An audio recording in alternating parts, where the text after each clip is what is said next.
Okay, guys, instead of 3 people rolling dice, there are 250 people having lunch. So this is a binomial setting with 250 trials, and the probability, there are 4 threes out of 52 cards. 4 52ths is the fraction that we have to have there. And we're looking for the probability that x is less than 10. So, of course, 10 isn't included there, so it's really that x is less than or equal to 9. So that's the binomial CDF of 250, 4 over 52, and 9. And we find out that that probability is 0.0061. Okay, so if 250 people come into the restaurant, heroically, that's starting to become kind of a big number. We should see the truth start to represent itself after 250 trials, or at least getting close. We're saying 9 people showed up. When we ask, is this good evidence, we don't find the probability that x equals 9. We will go x is less than or equal to 9. And I can explain that a little better as we get into this chapter a little further, into this section a little further. That probability being 0.0061 is definitely less than 5. So I'm going to say yes, the probability that x is less than or equal to 9 equals 0.0061 is way less than 0.05. That's our cutoff number, right? 0.05. The computer program is flawed. Or here's how I'm going to put this. The computer program that's flipping those threes is very likely to be flawed. We didn't really prove anything, but we do have very good evidence that not enough people got picked to have free lunches. The computer program is flawed, or whoever is working the computer program has got people coming in the door for free lunches and not giving out as often as they thought. Okay, back to our original example today. Playing Settlers of Catan for the binomial distribution, 3 rolls, 1/6 the probability of getting a 7. We found the mean to be 0.505, and we found the standard deviation to be 0.65 when we painstakingly took every x times every probability, and we added them up after we multiplied them and got 0.505. And then we did another difficult formula with a big square root to get that standard deviation. All right. Formulas are wonderful things. Wouldn't it be nice if there's a shortcut for the mean and the standard deviation, and it turns out there's a big shortcut? If x is a binomial random variable, the mean and standard deviation are, ready for this? The mean is the number of trials times the probability. Look, you guys, if 250 people walk into this restaurant and 4 out of 52 are supposed to get a 3, multiply 250 times 4 over 52. We should have seen around 19 people getting 3s. That's the average. I'm going to tell you what, I'm not going to write out 0 through 250 and multiply every x times its probability and add it. I'm never doing that. But I do know that this probability works, and it should make sense to you. If you're an 80% free throw shooter and you shoot 10 free throws, doesn't it make sense you're probably going to have an average of 8? 10 times 0.80 is 8. This is almost common sense here. N times P will give you the expected value or the mean. And the standard deviation, a little less common sense, but it's, I just wrote it wrong. N times P times Q, that's how dumb I am. I'm so dumb. I haven't said that in a while in these videos. Okay, so Catan, find the mean and standard deviation. That is 3, because 3 people are rolling, times 1/6. That answer is exactly 0.5. What did we get? 0.505. Why did we get it? We rounded. Okay, the square root of 3 times 1/6 times 5/6. Q is the probability of failure. Okay, so let's write P equals probability of success, and Q is the probability of failure.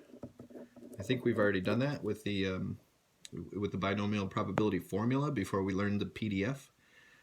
Square root of 3 times 1/6 times 5/6 is 0.6455 if you put that in the calculator, which is very similar to our 0.65 that we got as a result of rounding. All right, guys. Example. create a histogram for the first 15 opponents' rolls on your calculator. Create a histogram for the first 15 opponents' rolls, and I think I mean for these to be probabilities. So I'm going to show you a trick. I think you guys will appreciate this trick. Are you ready for this? Watch this. Clear everything out. Clear. Enter 0 through 15 in L1 on your calculator. Okay. Stat, edit, up, clear, and down to get rid of anything we have in these lists. I'm going to go 0 through 15.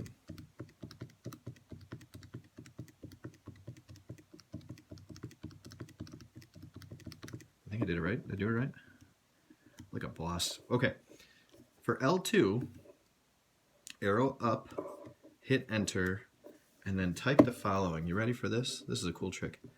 Binomial PDF of 15 for 15 turns, 1/6 for the probability of rolling a 7, and then you ready for this last one? L1. And then what the calculator will do, it'll take every one of these and put the probability next to it.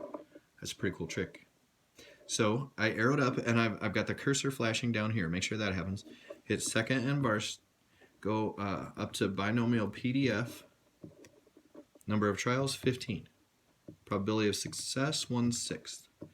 X value, L1. And when I paste that in, it's down here. It's going to take each one of these, and then it'll put it right here and go 15 turns, 1/6 is my probability. Give it a second. That's some number crunching. That went really fast. Think about what it just did. That was a lot of math it just did. Okay? So you guys, this is my X, this is this chart. I just made this chart in 2 lists in just a couple of entries. From 0 all the way up to 15 and all the probabilities that go with it. That's a giant shortcut. Okay. Hit enter and L2 will fill in with the binomial probabilities. That's number 3. Number 4, hit second and y equals. All right, here we go. Second and y equals. Hit enter for plot 1. Got it. Turn plot 1 on and pick the histogram. Got it and got it. Make the X list L1. And watch this make the frequency L2. Make the X list L1. And instead of just a 1, which we did with data values, now we're going to make the frequency L2. Look at that trick. We've definitely never done that. Now, hit window instead of zoom, because it might just get a little weird, and we're going to do this. The X minimum is 0. The X maximum is 16. We're going from 0 to 15, right? The X scale is 1. For the Y minimum, we'll go negative 0.2 just to get a little bit below the x-axis. And as a maximum, the biggest probability we expect to see, I'll put 0.5. I don't even think it'll get that high. And then the Y scale we'll call as 1. All right, and then hit graph. So here we go. Window, 0 up to 16. The X scale is going to be 1. The Y minimum, negative 0.2. Up to 0.5, those are all probabilities that we're graphing. The Y scale is definitely not going to be 25,000. It'll be 1. And then I hit window. I just hit window. That's so dumb. I hit graph. And there is our histogram. Still skewed to the right, but it's starting to look a little bit more normal, isn't it? I mean, you can see that it's skewed to the right, but when I get past, watch this, I can hit trace, and it'll tell me the tops of the bars. So that's from 0 to 1. 1 to 2, so that's when x equals 1. When x equals, that's x equals 0. From 0 to 1, but it's less than 1. So that's x equals 0, x equals 1, x equals 2, 3, 4, 5, 6. Now after that, there still are histogram bars. You can see them as I keep hitting trace, but the probabilities are so small that you can't see how tall the bars are, right? So this is definitely skewed off to the right. X has a binomial distribution, and it goes B with 15 and 1/6. The shape is slightly skewed right, but I think we can agree that as opposed to the first one we drew in the notes today, this one is actually starting to get less skewed and then skew over on this other side and starting to even itself out, like it might be normal if we take bigger and bigger numbers. the center, mu of x, is equal to n times p, so that would be 15 times 1/6. That would be 2.5. The average is 2.5. And I'm going to go back here with the trace button. At the tallest, that is x equals 2. And this does skew off to the right a little bit, so it should make sense that the mean or expected value is 2.5. And the standard deviation, my last thing for today, a lot of notes today, sorry about this. N times p times q is the square root of 15 times 1/6 times 5/6. It's equal to 1.44. All right, your homework will be on sapling again. I'm keeping track.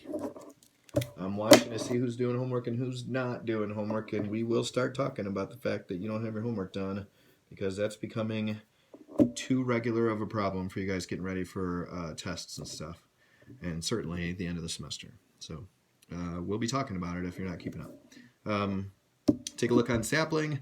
We're not done with this chapter. The section 6.3 is the last one, but I still have quite a bit more to say about 6.3. Look, I didn't even say that word yet. All right, have a good day, everybody.